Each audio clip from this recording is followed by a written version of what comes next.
Were the hits necessary? They were totally necessary! It's been a few days since Ilya managed to defeat Charles Oliveira and join the list of fighters who have become champions in 2 different weight classes, being the first to do it while remaining undefeated. Is there anything this young man doesn't do well? Unsurprisingly, reactions to his victory quickly emerged, dominating social media and news outlets. They were positive, highlighting his victory, his streak, and the impact he has had and will have on mixed martial arts. Of course, life isn't always perfect. And from here, in Spain, a politician has criticized Ilya Topuria for the hammer blows he landed on Charles. Once he went to the ground, as a result of the blows Ilya had landed on him, this is what he said. This is what they want to sell us as the new sports idol of the country. Topuria may win many fights and potentially become a double UFC champion. Finishing off an unconscious opponent on the ground demonstrates a complete lack of honor, and I stand firm in this belief. Many of you who follow me have already noticed that I'm not a Topuria lover, like many of you. I admire his achievements and recognize his extremely positive impact on the sport's development. That doesn't mean I think he's invincible, or that we must applaud his every action like a seal. For example, the motivation course for success that he came up with, which I understand is also a word-for-word copy of this other one you can get for free on YouTube, I think it's a shot in the balls. It's like selling bottled tap water for 100 euros a liter. But it's always bothered me a bit when politicians or so-called journalists talk about mixed martial arts. Mainly when they are completely ignorant about the subject, and often they tend to do it from a totally negative point of view. It's easy to accuse, point fingers, and criticize. In this case, what they're criticizing is that Charles was already down and unconscious, and he took a couple of extra shots before the referee stepped in. Well, just like I did back then with Edu, in this other video you have right here. Today, I'm here to educate those who think what Topuria did was wrong.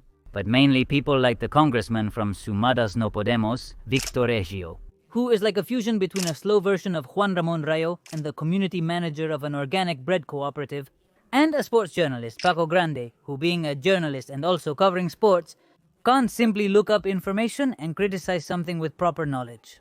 If you're going to do it, at least know the rules, Paco. We need to up our game, man. The first thing that needs to be said is that they are not bothered by hammer blows to a fallen opponent. For some reason, what bothers them is Topuria's blows. Robocop Rodriguez knocked out Hermanson that same night, with a much more spectacular blow than Ilya's, and punished his fallen opponent, who did fall flat to the canvas, and it was a face-seeking missile much more visible than Charles's. But I'll explain it as an elementary school teacher would to free you from this terrible ignorance you're living in regarding mixed martial arts. His job is to closely monitor the condition of the fighters. And once he determines that a fighter is unconscious, can't defend himself intelligently, or is taking excessive damage, he's the one who steps in and stops the fight, not the fighter, under any circumstances. Of course, there are referees who make mistakes and others who have stopped fights way too late. Who allowed this brutality? Everyone in the arena knew this fight should have been stopped earlier. Unfortunately, this happens.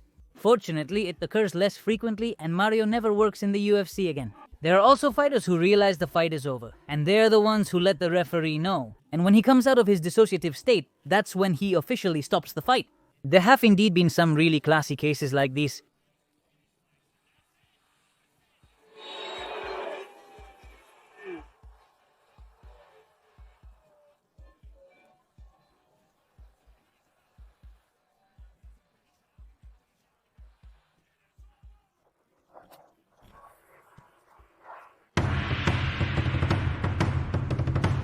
Until the referee intervenes, the fighter who is attacking has the responsibility to continue the offensive. There's no 10 count like in boxing, nor is the attacking fighter expected to judge if their opponent is completely unconscious. It's not his job or responsibility to make that judgment, especially in the heat of battle, as it can be very dangerous. A stunned fighter could quickly recover, counterattack, and even win the fight. There have been multiple cases of this happening. Since the fighter is not the one who stops the fight and his only responsibility is to finish it, according to the established rules, he can use the so-called follow-up strikes, that is, take down an opponent and finish with strikes that force the referee to step in. Of course, there are follow-up strikes that, when you see them, make you uncomfortable, because obviously there's a degree of malice in them. For example, Henderson versus Bisping. But the vast majority of fighters choose the hammer fist, and the reason is because it's not particularly damaging to your opponent's face or head. compared to others like an elbow or heavy direct strikes to the face. The idea is to strike several times quickly so that the referee sees the opponent's defensive inactivity and steps in to stop the fight. Obviously, many casuals who consider themselves experts in sports ethics and criticize Topuria's actions will have the question, why is this allowed if it's so brutal? Paradoxically, follow-up strikes are allowed until the referee intervenes. Is actually a safety measure, and I'm not joking. If the fighters had to guess whether their opponent is knocked out, they might stop prematurely, and the opponent could recover and end up suffering more damage than necessary. If the fight drags on and they end up losing, by continuing to attack, the fighter forces the referee's hand to stop the fight for good, and the damage that the losing fighter is taking. And since the discipline that these ignorant people love to compare mixed martial arts with is boxing, let me remind you that more people die each year in boxing due to the blows they receive than in mixed martial arts. In fact, in 2024, an average of 8 to 10 boxers died, and that's not even counting amateur boxers. And in the case of mixed martial arts, only 2 tragedies occurred. And, watch out, one of them shouldn't even count, because it was actually a bare-knuckle boxing match. The thing is, the guy was a mixed martial arts fighter, and tried his luck in that discipline. However, and even though it's a bit shady, death is always present whenever we talk about contact sports, folks. That's right. Let's not forget it, our sports are very, very tough. But the story that hammer blows on the mat are a sign of unnecessary violence and savagery just doesn't hold up. Except for those who criticize a sport without understanding it due to complete unfamiliarity. And who are not only ignorant of the world of mixed martial arts, they are also utterly ignorant about boxing for making this ridiculous comparison. Of the world of combat sports and their approach to martial arts. There's Steven Seagal's movies, when he was already overweight, or the half-hour self-defense course promoted by your local city council. Some of these geniuses even said that in sports like soccer, an attitude like this would warrant sanctions. Well, I have some news for you that's going to blow your mind. This isn't soccer, this is mixed martial arts. You can play soccer but not as a professional fighter. Getting into a cage or ring to play around can end badly. All sports have drawbacks, especially at the elite level. There are avoidable aspects that should be changed, and hopefully they will, and there are others that are part of the very essence of the sport, the demands, risks, and quirks of it. Some things can't be toned down, while others needn't be shocking, because each discipline has its own internal logic, and those who practice it know what it involves and what they're exposed to, whether it's a soccer player, pilot, boxer, or tennis player, especially in contact sports. That's what we show here in the series, The Hardships of Being a Professional Fighter. And making this clear, so, was what Topuria did right? Yes, it was within what you expect to happen in a mixed martial arts fight. There's even a news article out there that says, the Athletic Commission is going to investigate and blah blah blah. There's nothing to investigate, people. A fighter has never been sanctioned for this as it's not punishable. Claiming otherwise is essentially misleading to generate controversy. Those who criticize Topuria's actions seem to be unaware of how much progress has been made. In terms of what you could do, at first you could do this. In the 2000s in Japan, you could do this other thing.